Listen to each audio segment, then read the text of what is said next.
On March 18, 2025, in an unprecedented move that sent shockwaves around Nigeria, President Bola Tinubu declared a state of emergency in Rivers State and suspended Governor Siminalayi Fubara for 6 months. But this wasn't just any political crisis. This was the explosive climax of a power struggle that began 2 years earlier, pitting a sitting governor against his own political godfather in a battle that would tear apart Nigeria's wealthiest states. What you are about to discover is a story of loyalty betrayed, democracy under siege, and a political war that destroyed friendship, divided families, and brought one of Nigeria's most important states to the brink of chaos. This is the untold story of how Rivers State became the epic center of Nigeria's most dramatic political crisis in recent history. To understand the magnitude of what happened in Rivers State, you must first understand the relationship between two men, Nyesom Wike and Siminalayi Fubara. Their story begins not as enemies but as mentor and protege, godfather and political son. Nyesom Wike dominated Rivers State politics for 8 years as governor from 2015 to 2023. He wasn't just a governor, he was a political juggernaut who controlled every aspect of Rivers politics. When his tenure ended in 2023, Wike handpicked his successor, Siminalayi Fubara, his former accountant general. Fubara seemed like the perfect choice, a technocrat with a clean reputation. He had served loyally under Wike for years. More importantly, he appeared malleable, someone who would continue Wike's policies and maintain his political structure even after leaving office. The 2023 gubernatorial election was fierce, but with Wike's political machinery behind him, Fubara secured victory. At his inauguration in May 2023, everything looked perfect. Wike, now appointed as FCT Minister by President Tinubu, had successfully installed his chosen successor. Rivers State, it seemed, would remain under Wike's influence despite his departure to Abuja. But political power has a way of changing people. And Siminalayi Fubara was about to prove that he was not the puppet Wike thought he had created. The first signs of trouble emerged subtly in late 2023. Governor Fubara began making independent decisions, appointments that didn't align with Wike's recommendations, policy shifts that departed from his predecessor's blueprint, and most dangerously, attempt to assert control over the state's political structure that Wike still considered his own. The political earthquake that would later consume Rivers State began with what seemed like routine governance issues. Governor Fubara wanted to run his administration his way. Wike expected continued influence and control. These two positions were fundamentally incompatible. The Rivers State House of Assembly became the first battlefield. The 27 lawmakers were predominantly loyal to Wike. They owed their position to his political machine and saw him as their true leader, not the new governor. When Fubara began making moves that challenged Wike's interests, these lawmakers became his political opponents within his own party. The situation exploded in October 2023. Pro-Wike lawmakers led by Senator Martin Amawule initiated the first attempt to impeach Governor Fubara. The charges were serious, alleged constitutional violations and abuse of power. But everyone knew the real issue: Fubara's refusal to remain under Wike's control. Governor Fubara fought back decisively. He rallied his own supporters within the assembly, leading to a dramatic counter-move where pro-Fubara lawmakers suspended 8 of their colleagues and announced the impeachment of Speaker Amuwele Edison Ehe. Previously suspended by the anti-Fubara faction, he was elected as a factional speaker. Rivers State now had 2 factions within its House of Assembly, each claiming legitimacy. The political crisis had officially begun. Then came the event that shocked Nigeria. On October 29, 2023, a section of the Rivers State House of Assembly complex was destroyed by a bomb explosion. The timing was too convenient to be coincidental. It happened just as the impeachment crisis reached its peak. Though no one was officially blamed, the message was clear: this political war will be fought by any means necessary. The destruction of the assembly complex was symbolic. The very institution meant to represent the people of Rivers State had become a casualty of the power struggle between two men who once called each other political father and son. What followed the assembly bombing was not reconciliation but escalation. Both Wike and Fubara dug in for a protracted political war that would consume Rivers State for over a year. In December 2023, the crisis took another dramatic turn. The 27 pro-Wike lawmakers announced their defection from the People's Democratic Party to the All Progressive Congress. This wasn't just a party switch, it was a strategic nuclear option designed to create a constitutional crisis. Under Nigerian law, lawmakers who defect from their party should lose their seats. But these lawmakers had calculated that their defection would paralyze the House of Assembly and make governance impossible for Governor Fubara. If they couldn't remove him through impeachment, they would make it impossible for him to function as governor. Governor Fubara responded through the court. The Rivers State High Court declared the seats of the defecting lawmakers vacant, arguing that their defection was unconstitutional. But the pro-Wike lawmakers refused to accept this ruling, setting up parallel legislative sessions and continuing to claim legitimacy. Rivers State now had two governors, Fubara trying to govern with a skeleton assembly and Wike controlling the majority of lawmakers from Abuja. The state was effectively ungovernable. The crisis spread beyond the corridors of power.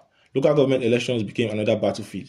In October 2024, Governor Fubara conducted local government elections to install his own people at the grassroots level.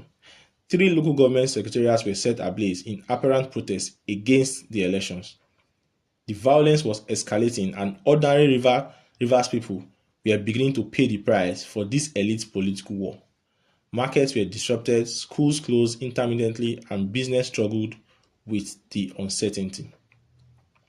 Federal intervention became inevitable, but it would come in a form that shocked every seasoned political observer.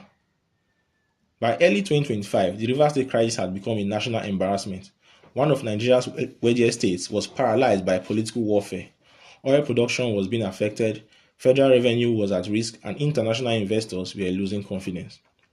President Bola Tinubu found himself in an impossible position.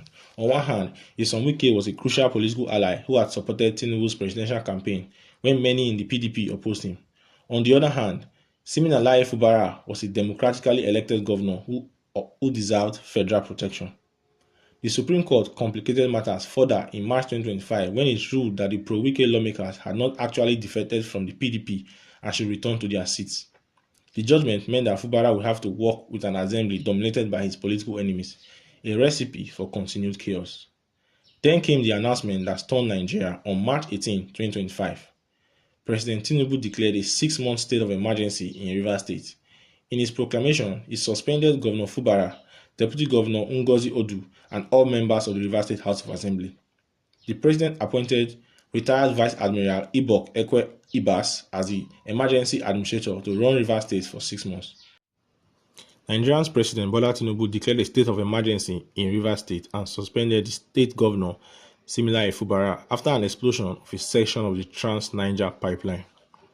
Though police did not yet confirm if the explosion was because of vandalism or because of sabotage by militant groups. The president said he received reports of disturbing incidents of vandalization of pipelines by some militants without the governor taking any action to contain them. Oil spills are frequent in the region, where the high value of oil leads both militants and civilians to steal it for sale on the black market. Tinubu criticized the governor for not taking any action to curtail incidents of pipeline vandalism. Tinubu said, "No good and responsible president will stand by and allow the grave situation to continue without taking remedial steps prescribed by the Constitution to address the situation in the state." The president said he was suspending the governor and other elected officials, including the state lawmakers, for 6 months. A power tussle between Fubara and his predecessor, Nyesom Wike, had earlier paralyzed the state, leading to impeachment efforts and Fubara's attempt to dissolve the legislature. With this crisis persisting, there is no way democratic governance can thrive. The state had been at a standstill since the crisis started, Tinubu said. The reaction was immediate and polarized. Wike's supporters celebrated what they saw as long overdue federal intervention to restore order. Fubara's supporters condemned it as an assault on democracy and the will of Rivers people. Constitutional lawyers were divided. Some argued that the president had acted within his power to restore peace and order. Others called it an unconstitutional coup against an elected government. Governor Fubara himself made a decision that surprised many of his supporters. Despite widespread call for him to challenge the suspension in court, he chose not to. In his words, he resisted pressure to sue Tinubu and instead opted for reconciliation and compliance during his suspension. The 6 months of emergency rule in Rivers State revealed both the costs and benefits of federal intervention in state politics. Vice Admiral Ibok Ekwe Ibas, the emergency administrator, brought military discipline to governance but also highlighted what the state had lost. Under emergency rule, the political warfare ceased. There was no more competing legislative sessions, no more violent protests, no more bomb explosions, but there was also no democracy. Rivers people had no elected representation for 6 months, a situation unprecedented in Nigeria's First Republic. The economic impact was mixed. Some investors returned, reassured by the stability, but others stayed away, concerned about the precedent of federal intervention in state governance. The oil industry, Rivers State economic backbone, continued operations but with heightened security measures. For Governor Fubara, the 6 months were a period of political exile but also reflection. He used the time to rebuild relationship, recalibrate his political strategy, and prepare for his return to office. His decision not to challenge the suspension in court was seen by some as weakness, but by others as strategic wisdom. The suspended lawmakers, both pro-Fubara and pro-Wike, were forced to confront the reality that their political war had destroyed Rivers State democracy. Some began reaching out across factional lines, recognizing that their mutual destruction benefited no one. As the 6 month period drew to a close, all eyes turned to whether the crisis would resume or if genuine reconciliation was possible. September 18, 2025 marked the end of emergency rule in Rivers State. Governor Siminalayi Fubara returned to Government House. Governor Siminalayi Fubara's return to Government House was dramatic. His aircraft touched down at Port Harcourt International Airport at 11:55 a.m. to jubilant crowd of supporters who had waited 6 months for this moment. But Fubara's return was not a simple restoration of the status quo. The man who had returned to office was different from the one who had been suspended. He was more politically savvy, more conscious in his relationships, and more aware of the delicate balance required to govern Rivers State effectively. The crisis had also changed Rivers State politics fundamentally. The old assumption that political godfathers could control their successors indefinitely had been shattered.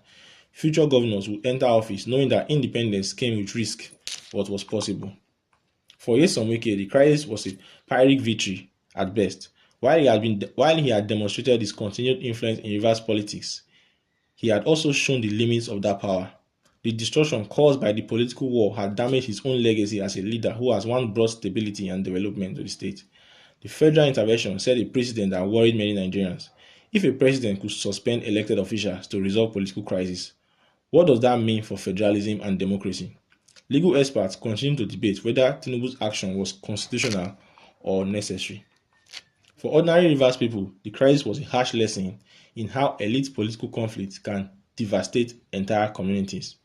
The 6 months of suspended democracy, the violence, the economic uncertainty, all were prices paid by citizens for the ambitions and conflicts of their leaders.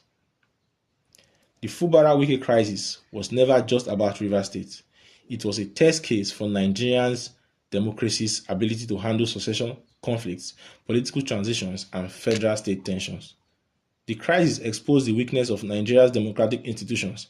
That a single political dispute could paralyze an entire state for over a year revealed serious flaws in the country's federal system.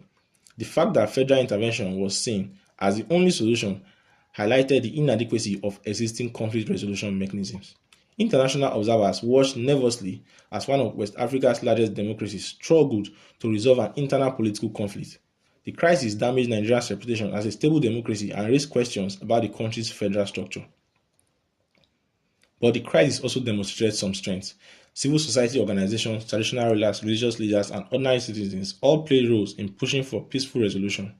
The media provided extensive coverage that helped prevent the conflict from escalating into ethnic or religious violence. Most importantly, the eventual resolution, however imperfect, showed that Nigeria's democracy, while fragile, remained resilient. The system bent under pressure but did not break entirely. Today, as Governor Fubara settles back into his role leading Rivers State, the scars of the crisis remain visible. The relationship between him and Nyesom Wike is forever changed. The Rivers State House of Assembly operates under new dynamics. The federal government's willingness to intervene in state affairs has been established as precedent. But Rivers State continues to function, oil continues to flow, businesses are reopening, and political life are gradually returning to normal. the state has survived its greatest political crisis since return to democracy. The story of Rivers' political earthquake serves as both warning and hope for Nigeria. It warns of the dangers when democratic norms are abandoned in favor of personal ambition. But it also offers hope that even the most severe political crisis can be resolved without destroying democracy entirely. As Nigeria continues its democratic journey, the lesson of Rivers State remains relevant. Democracy requires more than elections. It requires institutions that can manage conflicts, leaders who represent constitutional limits, and citizens who demand accountability from all sides. The 6 month suspension of democracy in Rivers State was a price too high to pay for political peace. The challenge now is ensuring it never happens again. What are your thoughts on President Tinubu's decision to suspend Governor Fubara? Was it necessary intervention or democratic overreach? How can Nigeria prevent similar crises in other states? Share your opinions in the comment below. Don't forget to subscribe to stay informed about Nigeria's politics and stories that shape our democracy. Hit the notification bell for updates on the latest political developments. Remember, democracy works best when citizens stay informed and engaged. Until next time, keep questioning, keep learning, and keep holding our leaders accountable. Thank you very much. See you soon.